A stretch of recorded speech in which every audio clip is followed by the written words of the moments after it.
தந்தை மகன் தூயாவியாரின் பெயராலே.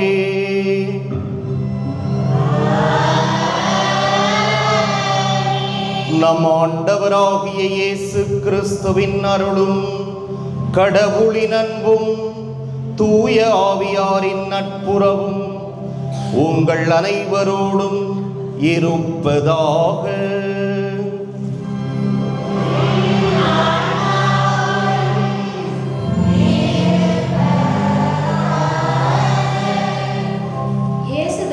அமைதியில் நிலைத்து கலக்கமின்றி வாழ பாஸ்கா கால 6ஆம் ஞாயிறு நமக்கு அழைப்பு விடுக்கிறது. இன்று அமைதியை தேடி மனித மனங்கள் அலைந்து கொண்டிருக்கின்றன. நாட்டிலும் வீட்டிலும் அமைதியின்றி வாழும் நிலை தொடர்ந்து கொண்டே இருக்கிறது. இந்த உலகம் தர முடியாத அமைதியை இயேசு மட்டுமே தர முடியும். அந்த அமைதியை தூய ஆவியார் வழியாகவே ஆண்டவர் அனைத்திலும் வழங்குகிறார்.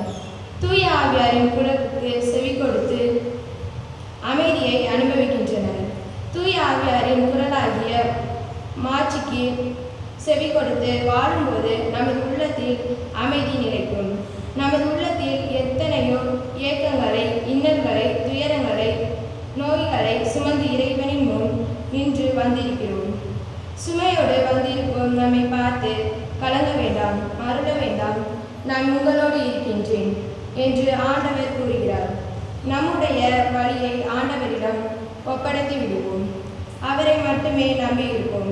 கலக்கமின்றி கவலையின்றி அமைதியுடன் ஆண்டவரின் கரம் பற்றி வாழ வரவேண்டி இணைவோம். இத்தீர்ப்பலியில் இன்றைய திருப்பலியானது சிங்கப்பூரிலே மரணமடைந்த திருமதி பிரான்சிஸ்கா கேத்ரின் ஆந்தனி இவருடைய ஆன்மா ஆண்டவரில் இளைப்பாறுதல் அடைவதற்காக ஒப்பு கொடுக்கப்படுகின்றது. மேலும் லோக்கிலா மேரி குடும்பத்தில் விண்ணகப் பிறப்பின் 13வது ஆண்டை நினைவு கூறுகின்ற அருளாந்து என்பவருடைய ஆன்மா ஆண்டவரில் இளைப்பாறுதல் அடைவதற்காகவும் ஒப்பு கொடுக்கப்படுகின்றது. அன்புமிக்க சகோதர சகோதரிகளே, நம் திருமுழுக்கு நினைவாக நம்மீது தெளிக்கப்படும் தமது படைப்பாகிய இத்தண்ணீரை புனிதப்படுத்தி அருளுமாறு நம் கடவுளாகிய ஆண்டவரை கெஞ்சி மன்றாடுவோமாக. அவரே நமக்கு உதவி அளித்து நாம் பெற்றுக்கொண்ட தூய ஆவிக்கு உண்மை உள்ளவர்களாய் நிலைத்திருக்க அருள்வாராக.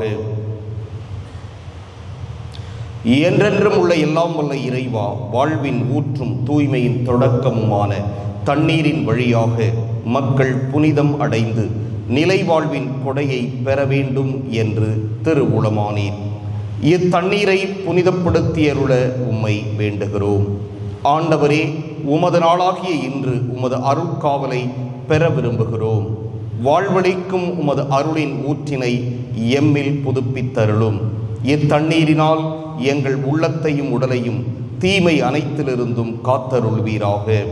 இவ்வாறு நாங்கள் தூய இதயத்துடன் உம்மை அணுகி வரவும் உமது மீட்பை பெற்றுக்கொள்ளவும் தகுதி பெறுவோமாக. எங்கள் ஆண்டவராகிய கிறிஸ்து வழியாக உம்மை மன்றாடுகின்றோம்.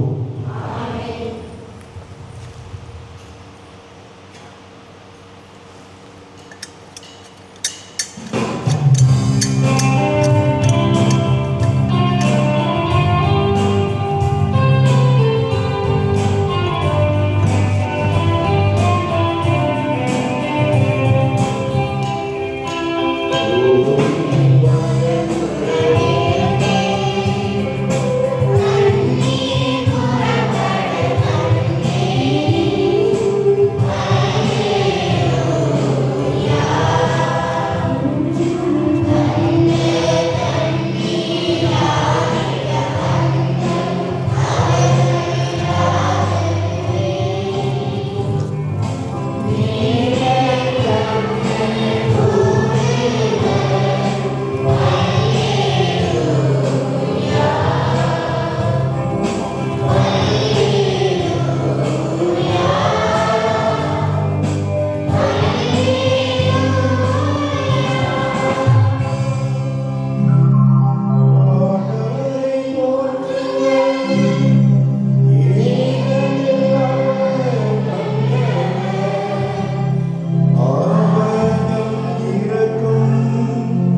எல்லாம் வல்ல இறைவன் நம் பாவங்களிலிருந்து நம்மை தூய்மைப்படுத்துவாராக.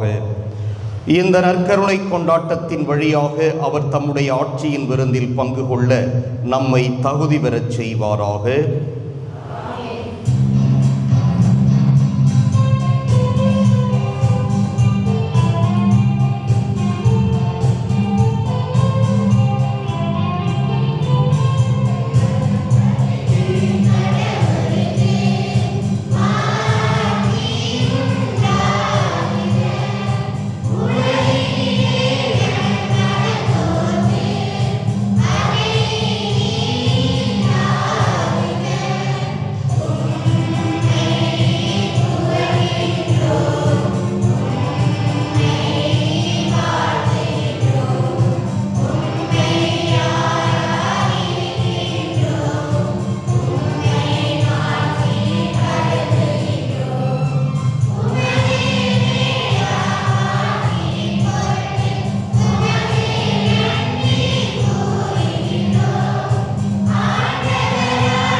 ஜெபிப்போமாக. எல்லாம் வல்ல இறைவா,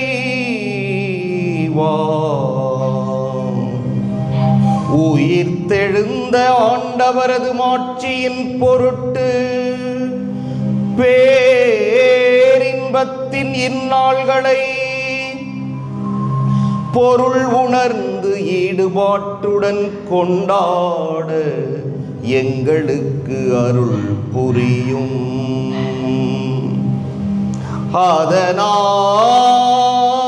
அதனால் நாங்கள் நினைவு கூர்ந்து கொண்டாடுவதை என்றும் செயலில் கடைபிடிப்போமாக.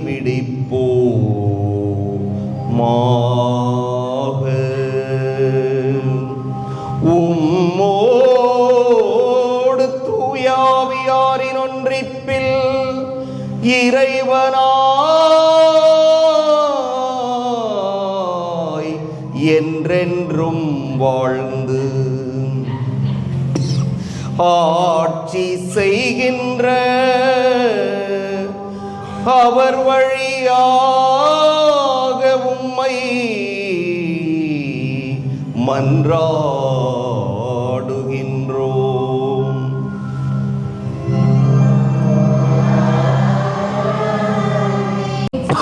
உண்மையானதை பற்றியே பேசுவார்கள். மக்களை மனக்குழப்பத்திற்கு உள்ளாக மாட்டார்கள்.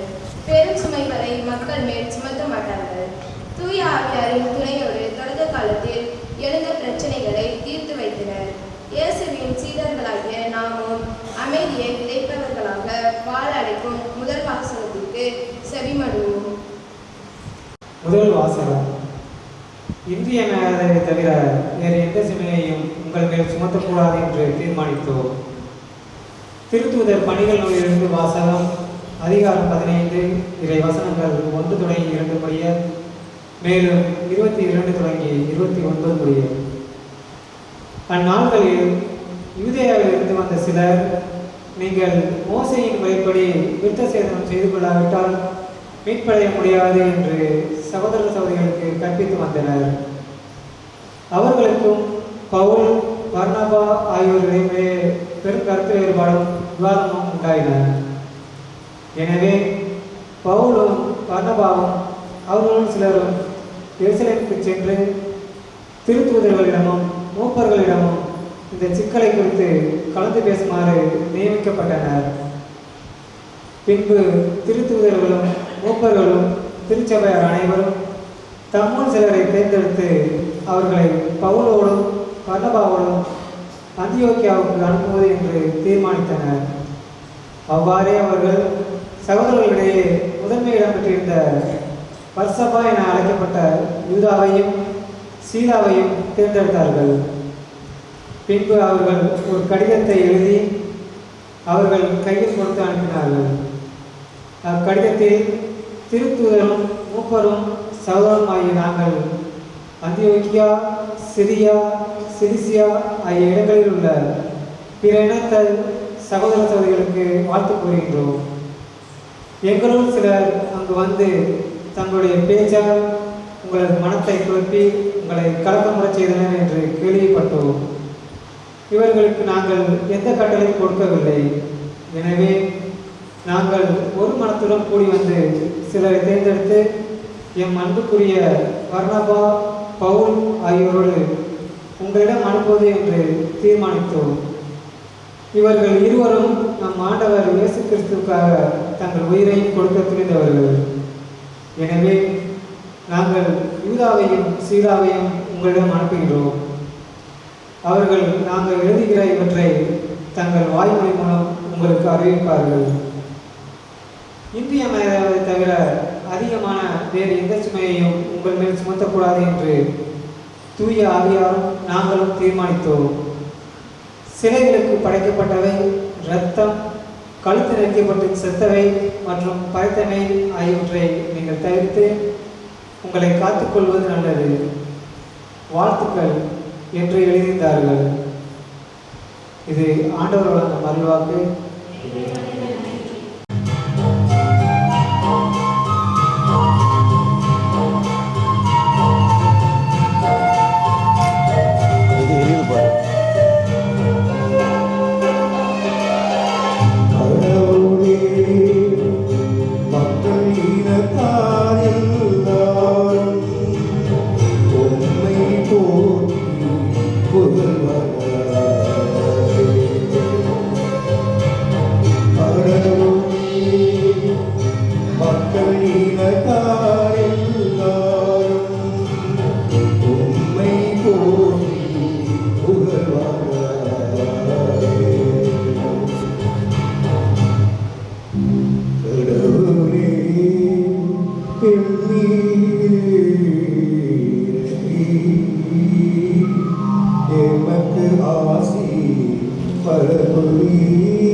போற்றி புகழ்வாராய்.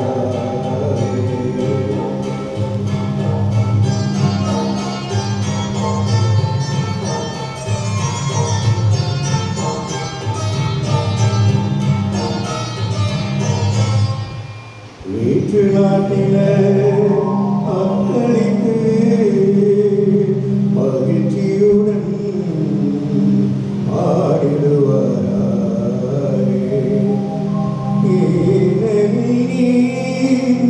மக்களினங்களை நேர்மையுடன் ஆளுகின்றீ, உலகின் நாடுகளை வழிநடத்துகின்றீ.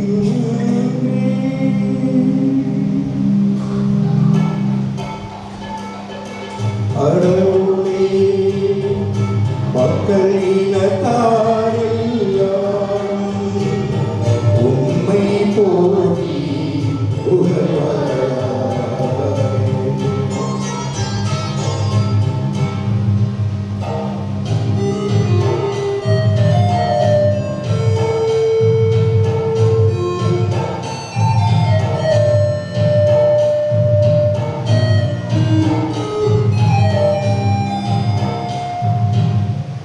கடவுளே, மக்களினத்தார் உம்மை புகழ்வார்களாக.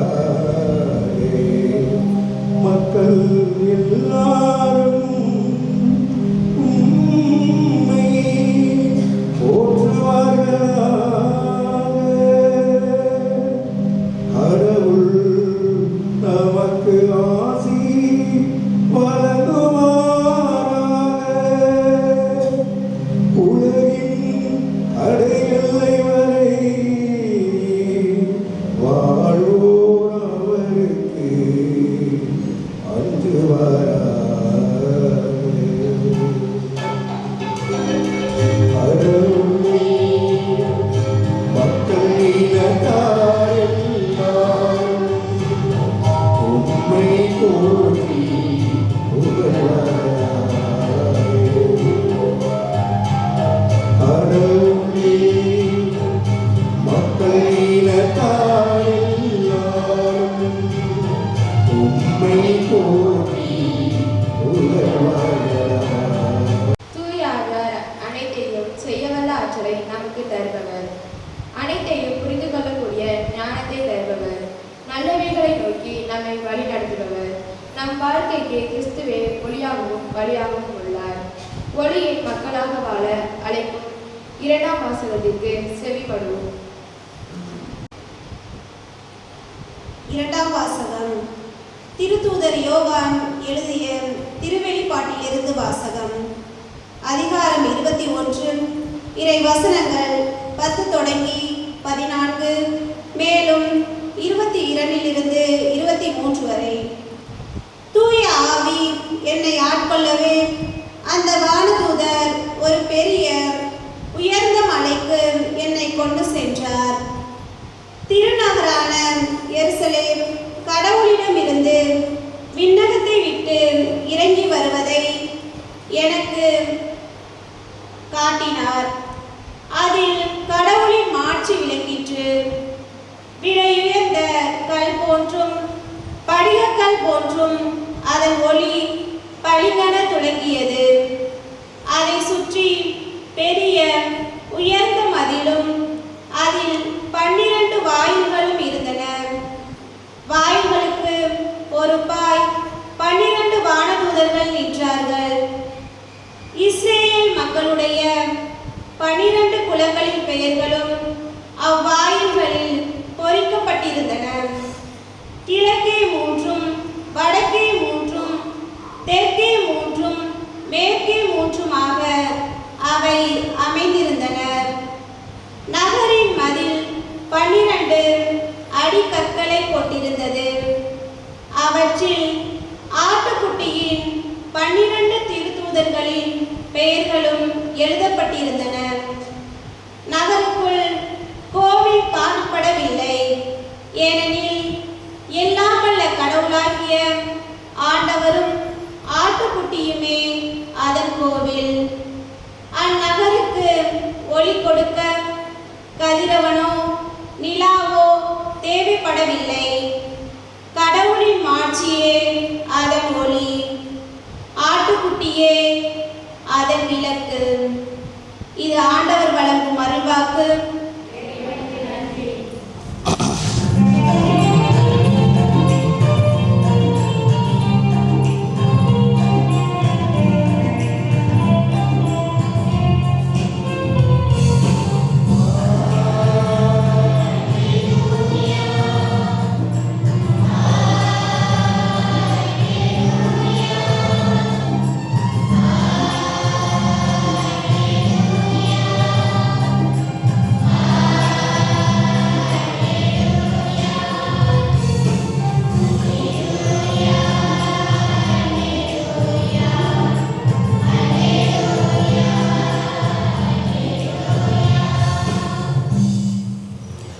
என் மீது அன்பு கொண்டுள்ளவர் நான் சொல்வதை கடைபிடிப்பார்.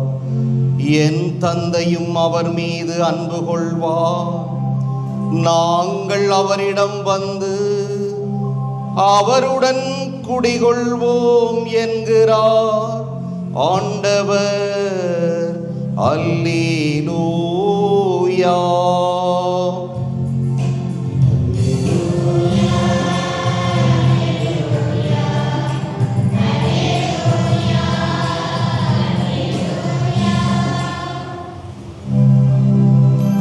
ஆண்டவர் உங்களோடு இருப்பாராக.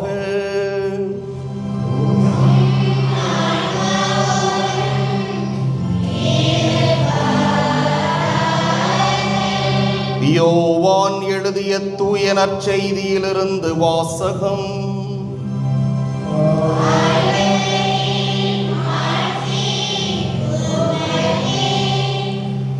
அதிகாரம் 14, இறைவாக்குகள் 23 தொடக்கம் 29 இறுதியாக. அக்காலத்தில் இயேசு தம் சீடரை நோக்கி கூறியது: என் மீது அன்பு கொண்டுள்ளவர் நான் சொல்வதை கடைபிடிப்பார். என் தந்தையும் அவர் மீது அன்பு கொள்வார். நாங்கள் அவரிடம் வந்து அவருடன் குடிகொள்வோம். என் மீது அன்பு கொண்டிராதவர் நான் சொல்வதை கடைபிடிப்பது இல்லை. நீங்கள் கேட்கும் வார்த்தைகள் என்னுடையவை அல்ல, அவை என்னை அனுப்பிய தந்தையுடையவை. உங்களோடு இருக்கும்போதே இவற்றையெல்லாம் உங்களிடம் சொல்லிவிட்டேன்.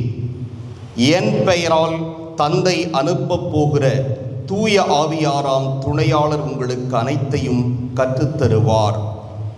நான் கூறிய அனைத்தையும் உங்களுக்கு நினைவூட்டுவார்.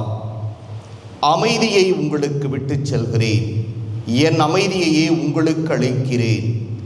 நான் உங்களுக்கு தரும் அமைதி உலகம் தரும் அமைதி போன்றது அல்ல. நீங்கள் உள்ளம் கலங்க வேண்டாம், மருள வேண்டாம். நான் போகிறேன், பின் உங்களிடம் திரும்பி வருவேன் என்று நான் உங்களிடம் சொன்னதை கேட்டீர்களே. நீங்கள் என் மீது அன்பு கொண்டிருந்தால் என் தந்தையிடம் செல்வது பற்றி மகிழ்ச்சி அடைவீர்கள். ஏனெனில் தந்தை என்னை விட பெரியவர். இவை நிகழும்போது நீங்கள் நம்புமாறு இப்போதே இவை நிகழும் முன்பே சொல்லிவிட்டேன். ஆண்டவரின் அருள்வாக்கு.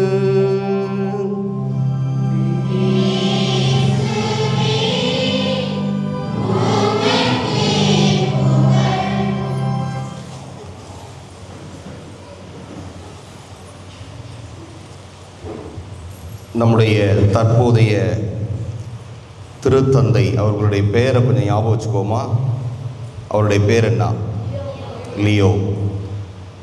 ஆமாம், லியோன்னு சொன்னால் போதும்னு இந்திய ஆயர் பேரவை சொல்லியிருக்கிறாங்க. 14ஆம் லியோ அப்படின்லாம் சொல்ல வேண்டாம் பூசையில். அதே மாதிரி மேமிகு, மேதகு, மதிப்பிற்குரிய அதெல்லாம் சொல்லக்கூடாது. பேர் மட்டும் சொன்னால் போதும் திருப்பலியில், மற்ற இடங்களில் என்று சொல்லியிருக்கிறார்கள். எனவே இந்த லியோ நீங்கள் பார்த்துருப்பீங்க யூடியூப்பில்.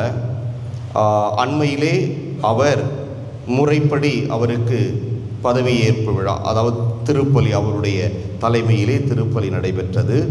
அதிலே அவருக்கு இந்த ஆயர் வரும்போது கையில் என்ன போட்டிருப்பாங்க, விரலில் மோதிரம். அதே மாதிரி திருத்தந்தை அவருக்கு ஒரு மோதிரம் போட்டாங்க. அந்த மோதிரத்துக்கு ஒரு பேர் இருக்குது, அதெல்லாம் நீங்கள் தெரிஞ்சுக்கணும். அந்த மோதிரத்துடைய பேர் என்ன?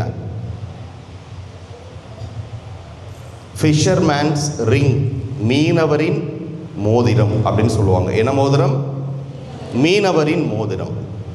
ஃபிஷர்மேன்ஸ் ரிங், ஃபிஷர்மேன்னா மீனவர், ரிங்னா மோதிரம். ஏன் மீனவரின் மோதிரம் அப்படின்னு சொல்கிறாங்க?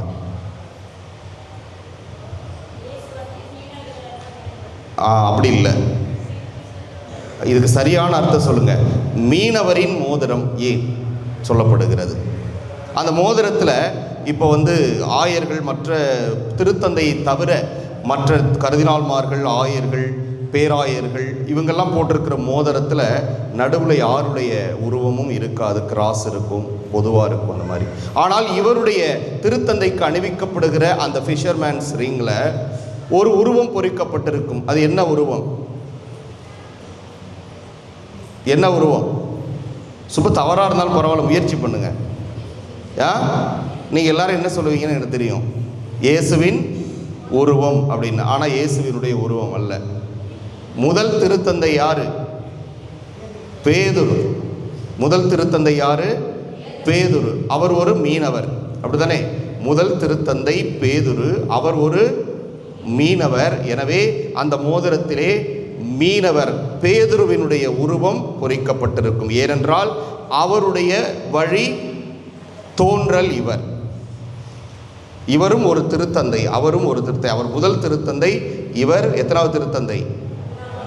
267வது திருத்தந்தை. ஆக அந்த முதல் திருத்தந்தையின் வழி மரபினர் என்பதால் பேதுருனுடைய உருவம் பொறிக்கப்பட்ட மோதிரம் என்பதால், அது பேதுரு மீனவர் என்பதால் அதை ஃபிஷர்மேன்ஸ் ரிங் என்று சொல்லுவார்கள்.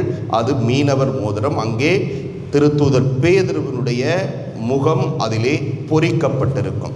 ஆக அதை அணிவித்தார்கள். அதை அணிவித்த உடனே இப்படி வச்சுட்டு இப்படி வச்சுருந்தார். அப்படியே கொஞ்ச நேரம் கழித்து, ஒரு 5 செகண்ட் கூட இருக்காது, இப்படி பார்த்தாரு. அப்படி பார்த்துட்டு அழுதார். அப்படியே அழுதார்.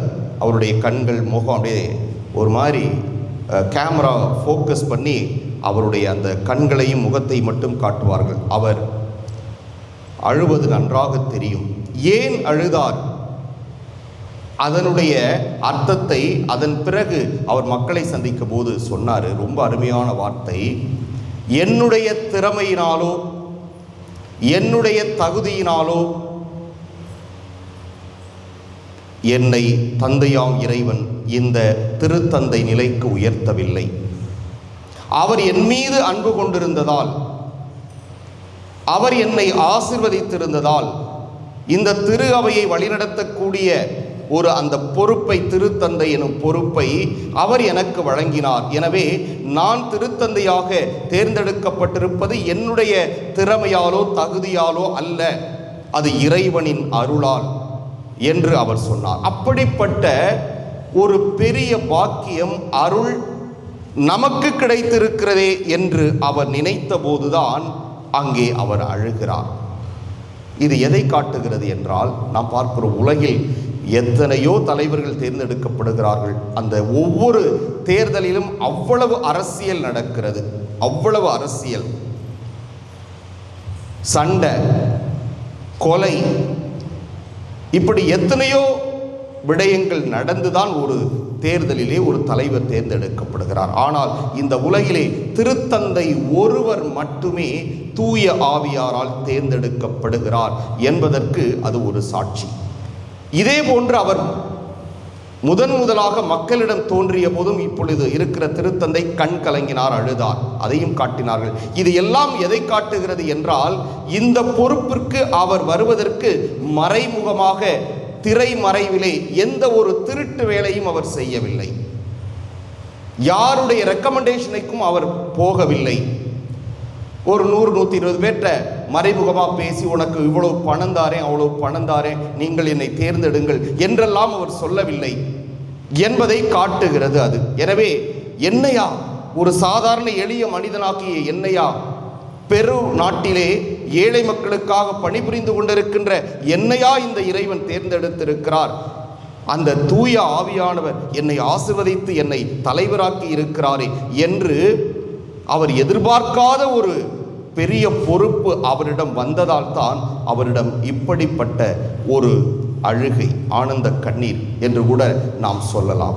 எனவே இது இறைவனால் அவருக்கு வழங்கப்பட்டிருக்கிறது, தூய ஆவியானவருடைய துணையால். எனவேதான் அவருக்கே ஆச்சரியமா இருக்கு, இவ்வளவு ஒரு பொறுப்பிற்கு நான் தகுதி உடையவனா, ஒரு தகுதியற்ற என்னை இறைவன் தேர்ந்தெடுத்து தகுதி உடையவராக மாற்ற முயற்சி செய்து கொண்டிருக்கிறாரே என்கிற ஒரு மகிழ்ச்சி அவருக்கு. இறையேசுவில் அன்புக்குரிய சகோதர சகோதரிகளே, இன்றைய நற்செய்தியிலே பார்க்கிறோம், நீங்கள் கேட்கும் வார்த்தைகள் என்னுடையவை அல்ல, அவை என்னை அனுப்பிய தந்தையுடையவை அப்படின்னு யார் சொல்றா? யார் சொல்றா? சொல்லுங்க, யார் சொல்றா? தயவுசெய்து சொல்லுங்க. நீங்கள் கேட்கும் வார்த்தைகள் என்னுடையவை அல்ல, அவை என்னை அனுப்பிய தந்தையுடையவை அப்படின்னு யார் சொல்றது? ஒரு இயேசு, இறைவனுக்கு நிகரானவரே அவர் மக்களுக்கு போதிக்கிறார், எவ்வளவோ அளப்பரிய நன்மைகளை செய்கிறார், புதுமைகளை ஆற்றுகிறார்.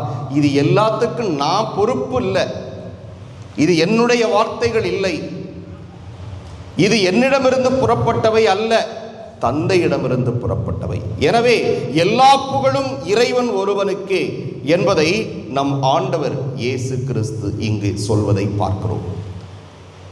இந்த திருத்தந்தையினுடைய பதவியேற்பு விழாவிற்கு வந்திருந்த உலகத் தலைவர்கள் எல்லோருமே சொன்ன வார்த்தை என்னவென்றால், ஒரு கத்தோலிக்க திரு அவை என்கிற ஒரு இன்ஸ்டிடியூஷன், நிறுவனம் 2025 ஆண்டுகளாக தொடர்ந்து இயங்கிக் கொண்டிருக்கிறது. எத்தனையோ நிறுவனங்கள் 10 ஆண்டுகளிலே அழிந்து போயிருக்கின்றன, 20 ஆண்டுகளிலே, 100 ஆண்டுகளிலே அழிந்திருக்கின்றன. எந்த ஒரு இன்ஸ்டிடியூஷனும் நிறுவனமும் 2025 ஆண்டுகள் தொடர்ந்து இயங்குவது கிடையாது. ஒன்றே ஒன்றுதான் இயங்கிக் கொண்டிருக்கிறது, கத்தோலிக்க திரு அவை என்கிற அந்த நிறுவனம் தான். எனவே இதிலிருந்தே நாம் புரிந்து கொள்ளலாம், இது தூய ஆவியானவருடைய செயல்பாடு.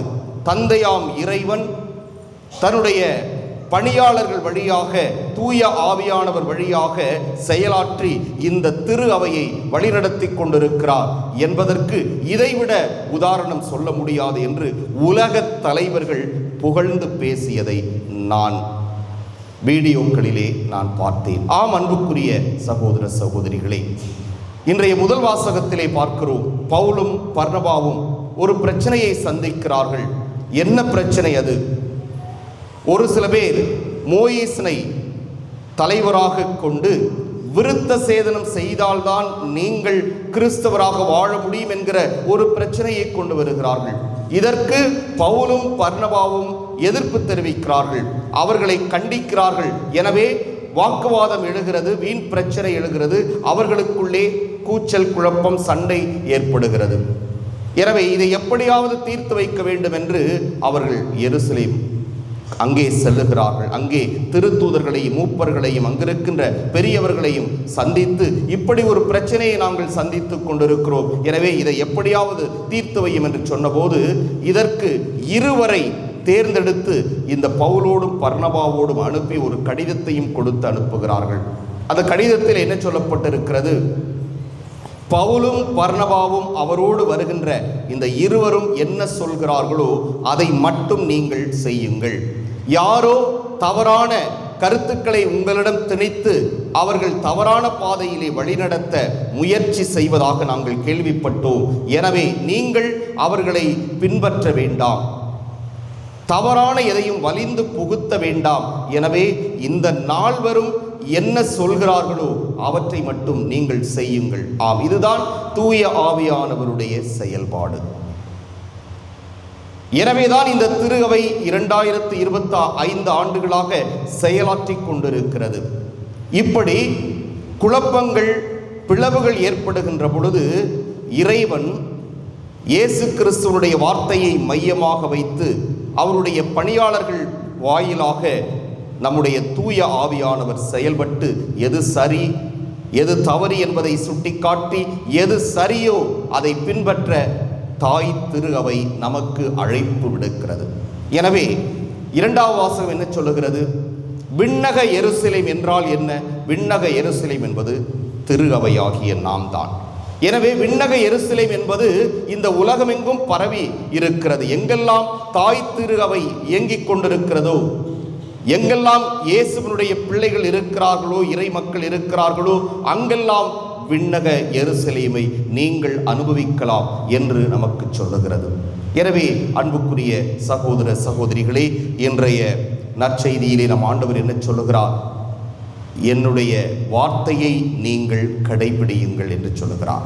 ஆம், அவருடைய வார்த்தை தன்னுடைய திருத்தூதர்கள் வழியாகவும் இறை பணியாளர்கள் வழியாகவும் எடுத்து சொல்லுகின்ற வார்த்தைகளை நீங்கள் பின்பற்றுங்கள் என்று சொல்லுகிறார். அவர் என்ன சொல்லுகிறார்? என் தந்தை என்ன வார்த்தையை எனக்கு கொடுத்தாரோ அதை நான் உங்களுக்கு அறிவிக்கிறேன். அது என்னுடைய வார்த்தை அல்ல, தந்தையாம் இறைவனிடமிருந்து வந்த வார்த்தை. எனவே இதுதான் இப்படியாக இந்த வார்த்தை வழியாக தூய ஆவியானவர் நம்முடைய தாய் திரு அவையிலே இயங்கிக் கொண்டிருக்கிறார், நம்மை வழிநடத்தி கொண்டிருக்கிறார். எனவே நம்முடைய சொந்த சித்தாந்தங்கள், நம்முடைய சொந்த கருத்துக்கள் இவற்றை நாம் திணிக்காமல் நம் ஆண்டவர் இயேசு கிறிஸ்துவனுடைய மதிப்பீடுகளுடைய அடிப்படையிலே நாம் இந்த தாய் திரு அவையை கட்டி எழுப்புவோம். ஆமென். எழுந்து நின்று விசுவாசத்தை அறிக்கையிடுவோம்.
அன்புக்குரியவர்களே, நம்முடைய தேவைகளை எல்லாம் மன்றாட்டுக்களாக ஆண்டவரிடம் எடுத்துரைப்போம். அன்பின் இறைவா, உமது சீடத்துவ பணியை நீர் தேர்ந்து கொண்ட எம் திரு அவை தலைவர்கள் அழைத்த உம்மில் ஆழமாக நம்பிக்கை கொண்டு தொடர்ந்து பயணிக்க தேவையான வரம் தர வேண்டும் என்று இறைவா உம்மை மன்றாடுகிறோம். அன்பின் இறைவா, நாங்கள் எங்கள் ஒளியாகவும் வழியாகவும் இருக்கும் இயேசுவை பற்றி கொண்டு வாழ தேவையான ஞானத்தை எமக்கு தர வேண்டும் என்று இறைவா உம்மை மன்றாடுகிறோம்.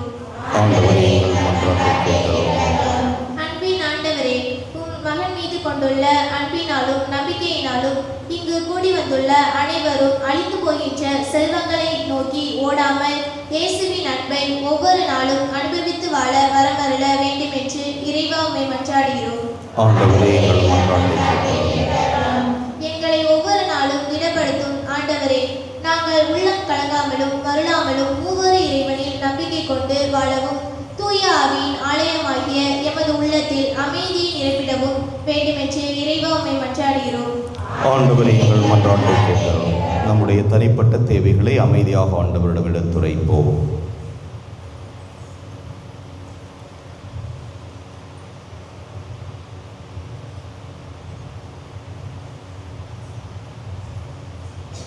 மன்றாடுவோமாக. எங்கள் புகலிடமும் பலவுமாகி இறைவா, எங்களிடம் இறை உணர்வை தூண்டி எழுப்புகிறவர் நீரே. உம்முடைய மக்களின் உருக்கமான இந்த மன்றாட்டுக்களை ஏற்று நிறைவேற்ற வேண்டும் என்று எங்கள் ஆண்டவர் கிறிஸ்து வழியாகவே மன்றாடுகின்றோம்.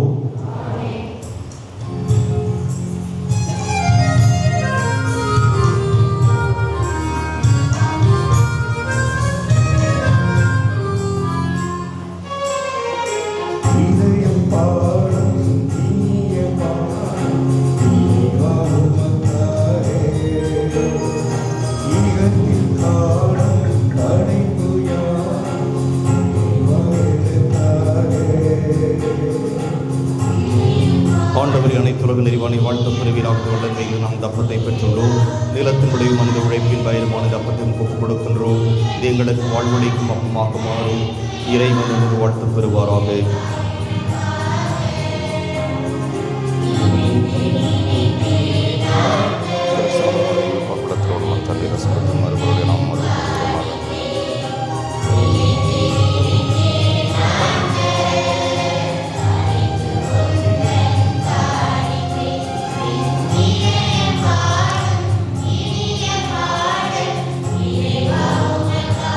ஆண்டவரை அனைத்துலக நிறைவானை வாழ்த்து பெறுவீராக. வல்லமையில் நாம் ரசத்தை பெற்றுக்கொள்கிறோம். திராட்சை செடி மனித உழைப்பின் பயணமான ரசத்தையும் ஒப்புக் கொடுக்கின்றோம்.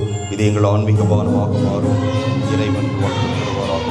ஆண்டவரே, தாழ்மையான மனமும் நொறுங்கிய உடம்பு ஏற்றருடும். ஆண்டவரே,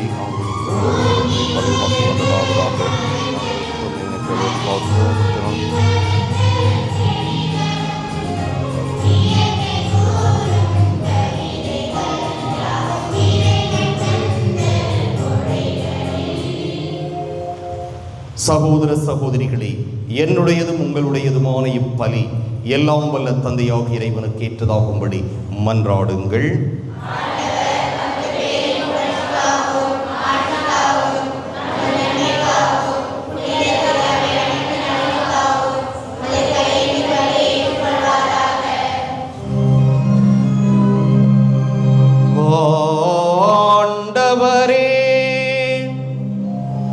இப்பலியின் காணிக்கைகளோடு எங்கள் வேண்டல்கள் உம்மை நோக்கி எழுவனவாக. இவ்வாறு நாங்கள் உமது மேன்மையால் தூய்மையாக்கப்பட்டு உமது பேரிரக்கத்தின் அருளடையாளங்களை பெற்றுக்கொள்ள தகுதி பெறுவோமாக. எங்கள் ஆண்டவராகிய கிறிஸ்து வழியாக உம்மை மன்றாடுகின்றோம்.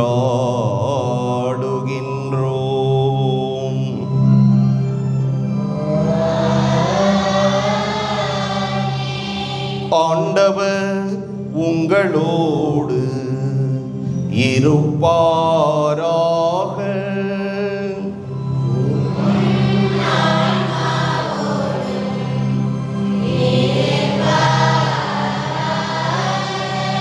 இதயங்களை மேலே எழுப்புங்கள்.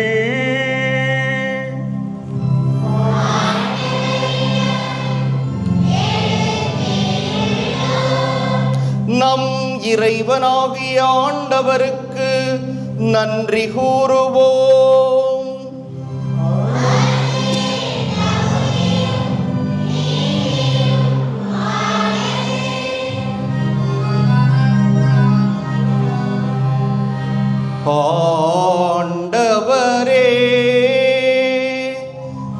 எக்காலத்திலும் உம்மை புகழ்ந்துரைப்பதும் எல்லாவற்றுக்கும் மேலாக எங்கள் பாஸ்காவாகிய கிறிஸ்து பலியான இச்சிறப்பான காலத்தில் உம்மை இன்னும் மிகுதியாக வாழ்த்தி போற்றுவதும் மெய்யாகவே தகுதியும் நீதியும் ஆகும்.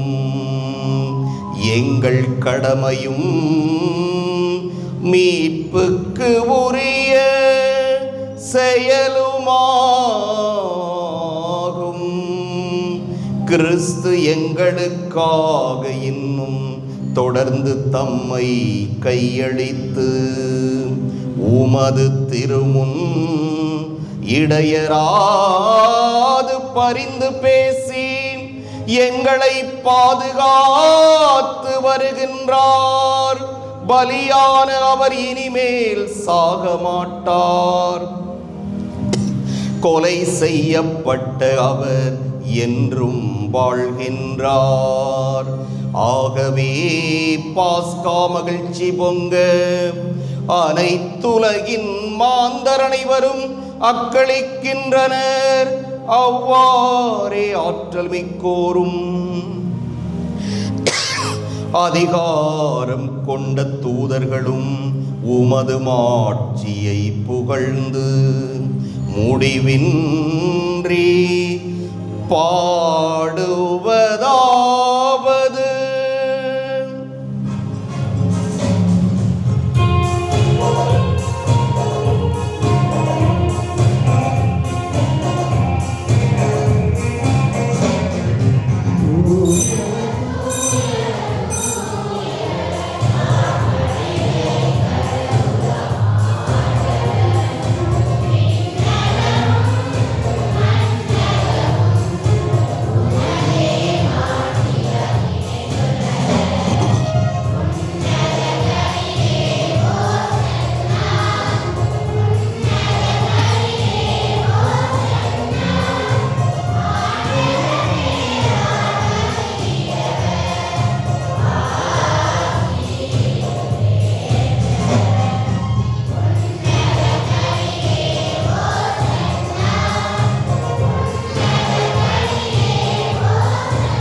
ஆண்டவரே,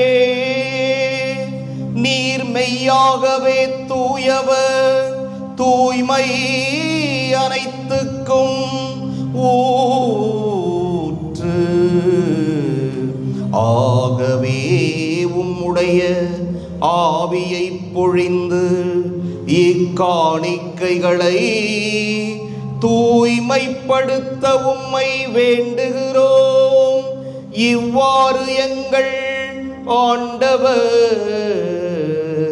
இயேசு கிறிஸ்துவின் உடலும் இரத்தமுமாக எங்களுக்கு இவை மாறுவனவாக.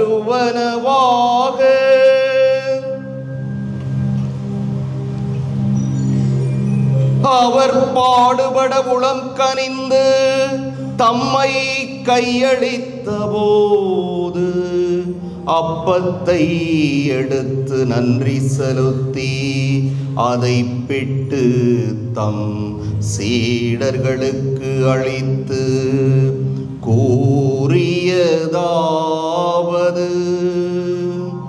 அனைவரும் இதிலிருந்து பெற்று உண்ணுங்கள், ஏனெனில் இது உங்களுக்காக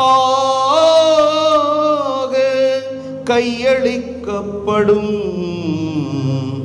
என் உடல்.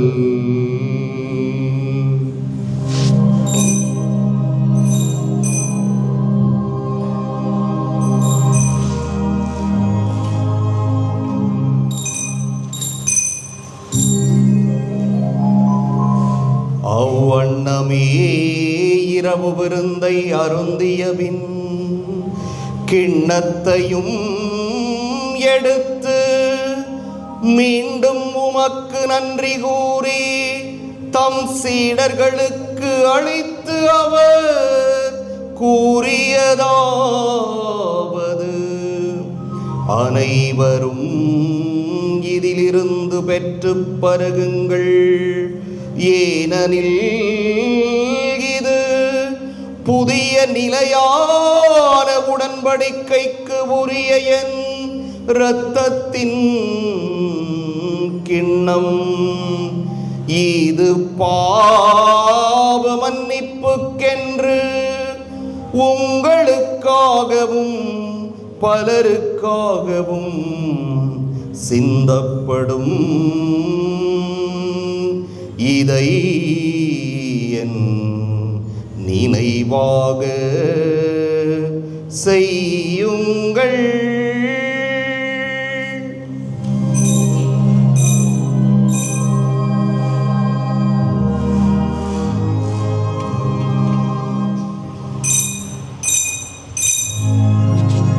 நம்பிக்கையின் மறைபொருள்.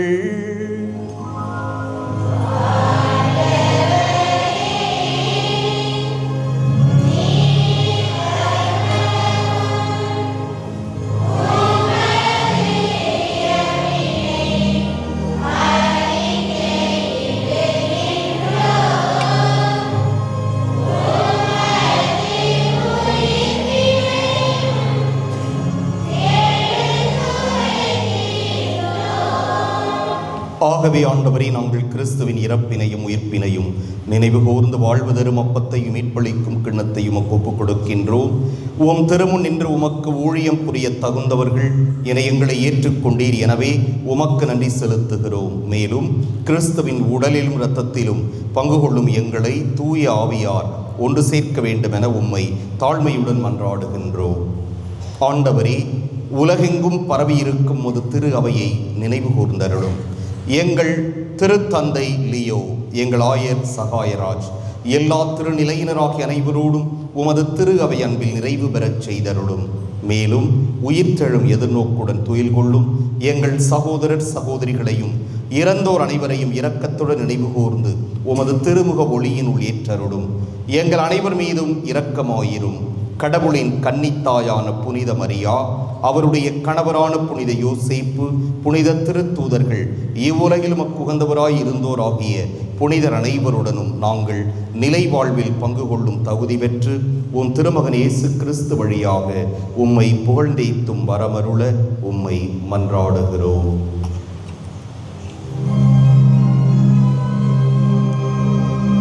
இவர் வழியாக, இவரோடு இவரில் எல்லாம் வல்ல இறைவனாகிய தந்தையே, தூய ஆவியாரின் ஒன்றிப்பில் எல்லா புகழும் மாட்சியும் என்றென்றும் உமக்கு உரியதே.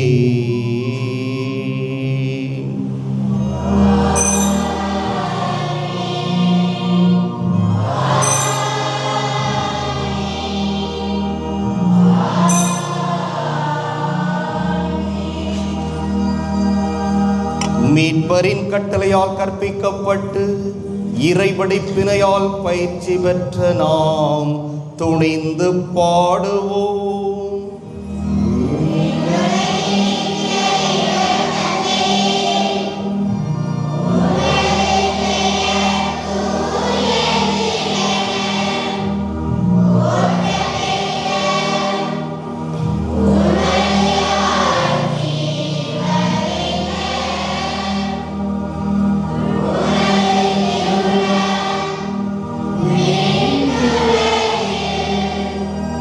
Yeah.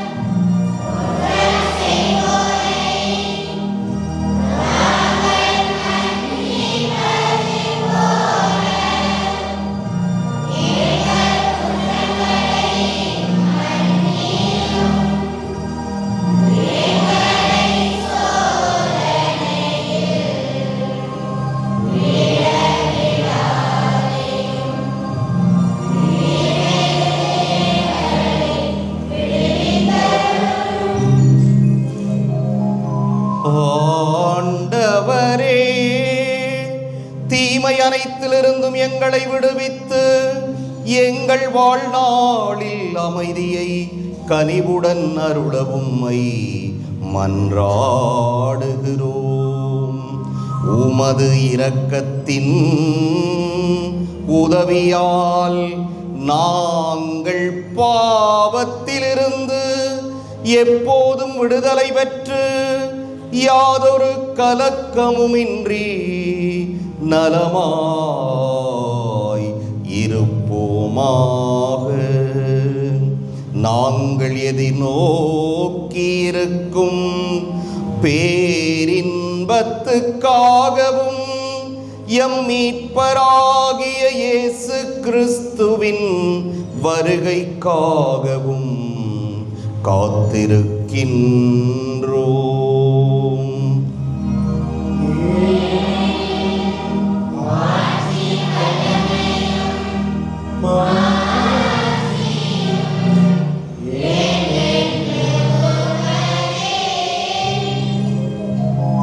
ஆண்டவரே இயேசு கிறிஸ்துவே, அமைதியை உங்களுக்கு விட்டுச் செல்கிறேன், என் அமைதியையே உங்களுக்கு அளிக்கின்றேன் என்று உம் திருத்தூதர்களுக்கு மொழிந்தீரே. எங்கள் பாவங்களை பாராமல் உமது திரு அவையின் நம்பிக்கையை கண்ணோக்கி உமது திருவுளத்துக்கு ஏற்ப அதற்கு அமைதியையும் ஒற்றுமையையும் அளித்தருள்வீராக. என்றென்றும் வாழ்ந்து ஆட்சி செய்கின்றவர் நீரே.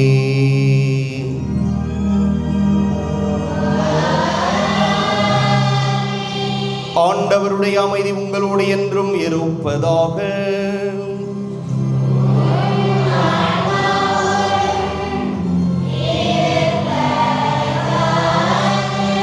ஒருவருக்கொருவர் அமைதியை பகிர்ந்து கொள்வோம்.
இதோ இறைவனின் செம்மறி, இதோ உலகின் பாவங்களை போக்குபவர்.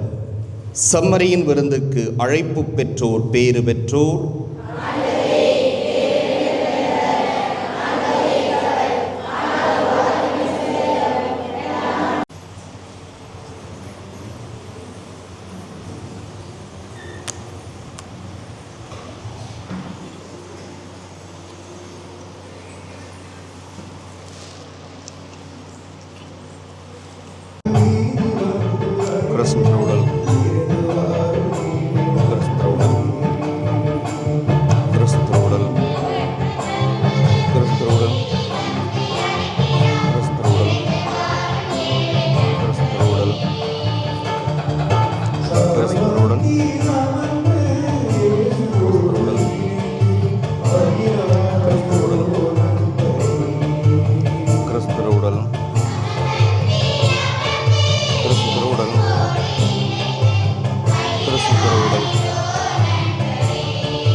கிறிஸ்துவுடல்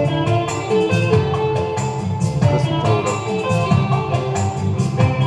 கிறிஸ்துவுடல் கிறிஸ்துவுடல்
கிறிஸ்துவின் திருவுடல் கிறிஸ்துவின் திருவுடல்.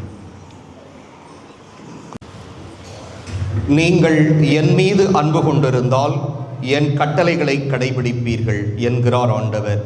உங்களோடு என்றும் இருக்கும்படி மற்றொரு துணையாளரை உங்களுக்கு தருமாறு நான் தந்தையிடம் கேட்பேன். அல்லேலூயா. மன்றாடுவோமாக. என்றென்றும் உள்ள எல்லாம் வல்ல இறைவா, கிறிஸ்துவின் உயிர்ப்பினால் நிலை வாழ்வுக்கு எங்களை புதுப்பித்தீர். பாஸ்கா அருளடையாளத்தின் கனிகளை எங்களில் பெருகச் செய்து எங்கள் உள்ளங்களில் மீட்பு அளிக்கும் உணவின் ஆற்றலை பொழிந்தருள்வீராக. எங்கள் ஆண்டவராகிய கிறிஸ்து வழியாக உம்மை மன்றாடுகின்றோம்.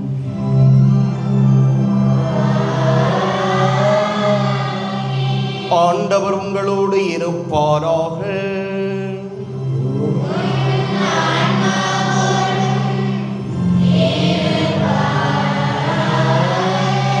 எல்லாம் வல்ல இறைவன் தந்தை, மகன், தூயாவியார் உங்களுக்கு ஆசி வழங்குவாராக.